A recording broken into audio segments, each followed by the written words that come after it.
ළඟදී වෙඩින් එකක් ගන්න හිතන් ඉන්න ගෲම්ලටයි මෙන්න මේ වීඩියෝ එක. මෙන්න මේ කරුණු කීපය හොඳින් හිතර ගත්තොත් ඔයාලගේ වෙඩින් එක දවස ලස්සනට කරගන්න පුළුවන්. පළවෙනි කාරණාව නම් වෙඩින් එකට මාස 2-3කට ඉස්සෙල්ලාව තමන්ගේ හෙයා කට් එක සහ තමන්ගේ ගෲමින් සෙෂන් එක කරන්නේ කොයි වගේ තැනකින්ද මං කාව දෙකට තෝරගන්න කියන දේ එකටම බලන්න ඕනේ.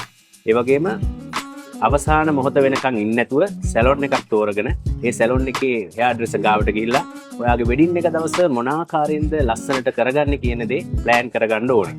ඒක තමයි පාරෙන්ම ඕගොල්ලෝ හිතලම කරන්න ඕන දෙයක්. ඒ වගේම තමන්ගේ බෙස්මන්ලා ඉන්නවා නම් ඒගොල්ලන්ව ඔයාගේ වෙඩින් එක දවසට ලස්සනට තියාගන්න ඒගොල්ලන්ගේ හෙයා එක හදා ගන්න ඕන. ඉතින් මෙන්න මේ කාරණා අනිවාර්යයෙන්ම එකටම ඕගොල්ලෝ සලකලා කරන්න ඕන වැඩක්. දෙවෙනි කාරණාව කාගේවත් පින්තූරයක් උස්සගෙන සැලොන් එකට ඇවිල්ලා මෙන්න මේ විදිහට මට හෙයා එක හදලා දෙන්න කියන්න එපා. මොකද ඒක එයාට ගැලපුණාට සමහර විට ඔයාට ගැලපෙන්නේ නැති වෙන්න පුළුවන්. ඉතින් ඒක නිසා තමයි මම පළවෙනි කාරණාවේදී කිව්වේ අනිවාර්යයෙන්ම කොණ්ඩේ චුට්ටක් හොඳට වැවිලා තියෙන්න ඕනේ. ඒ වගේම Tamanට බ්‍රියඩ් එක තියෙනවා නම් ඒකත් මේ විදිහට වැවිලා තිබුණොත් ඔයාටම ගැලපෙන ලස්සන වෙඩින් එක දවසට හෙයා කට් එකක් බ්‍රියඩ් කට් එකක් කරලා ඒ දවස ලස්සනට වාට පේස් කරන්න පුළුවන් ලස්සන ලුක් එකක් ගන්න පුළුවන් විදියට හදා ගන්න පුළුවන් ඒ කාරණා ටික හරියට කරගෙන ආවොත්. තුන්වෙනි කාරණාව අපි කවුරුත් දන්නවා ෆේෂල් එකක් කරගත්තොත් අපිට හොඳයි. ඒ වගේම මෙනිකියුර් එකක් පෙඩිකියුර් එකක් ගෲම් කෙනෙක් වුණාම කරන්න ඕනේ. අඩුම තරමේ වෙඩින් එක දවසට හරි කරන්න ඕනේ. මොකද ගර්ල් කෙනෙක් නම් අනිවාර්යයෙන්ම නේල් ටික ලස්සනට හදලා ලස්සනට යාගේ නේල්ස් ටික තියා ගන්නවා. එතකොට ගෲම් කෙනෙක්ගේ ওই කාරණාව මග ඇරෙනවා. හොඳ ෆේෂල් එකක් කරගන්න ඕනේ. ඒ වගේම මෙනිකියුර් එකක් කරගන්න ඕනේ. පෙඩිකියුර් එකක් කරගන්න ඕනේ.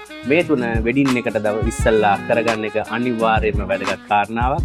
ඒකේ බෙනිෆිට්ස් එක ඕගොල්ලන්ට අනිවාර්යයෙන්ම වෙඩින් එක දවසට ලැබෙනවා. හතරවෙනි කාරණාව උදේට ඕගොල්ලන්ට ගෲමින් සෙෂන් එකට සැලොන් එකකින් ටයිම් එකක් දීලා තියෙනවා නම් ඒ ටයිම් එකට අනිවාර්යයෙන්ම සැලොන් එකට එන්න.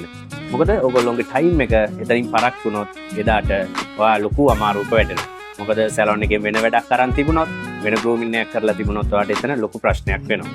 ඉතින් වෙඩින් එක දවසේ ටයිම් එක ගැන අංක එකටම හිතලා හරි වෙලාවට සැලොන් එකට එන්න. පස්වෙනි කාරණා මේක තමයි ඉම්පෝර්ටන්ට්. මොන ෆේෂල් එක කරත් මොන හෙයා කට් එක කරත් මොන ඇඳුම ඇඳත් මොන විදියට ආවත් වැඩක් නැහැ. එදාට පැය 2-3ක්වත් නිදාගත්තේ නැත්තම් ඉතින් නිින්ද කියන දේ අනිවාර්යයෙන්ම වැදගත්. මේ නිින්ද නැතිව අපි මොන වැඩේ කළත් වැඩක් නැහැ. ඉතින් මම ගෲම් ළඟින් ඉල්ලනවා වෙඩින් එක ගන්න ඉන්නවා නම් අනිවාර්යයෙන්ම පැය 2ක්වත් 3ක්වත් නිදා ගන්න එදාට. එහෙම වුණොත් ඔයාලගේ දවස ලස්සනට ඔයාලට එදාට ෆේස් කරන්න පුළුවන්.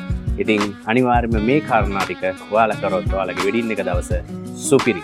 ඒ වගේම වෙඩින් එක දවසේ රිලැක්ස් වෙන්න. ස්මයිල් එකයි කොන්ෆිඩන්ස් එකයි තියාගන්න. අපි ද සැලොන් බයි සමීර අප්පුහා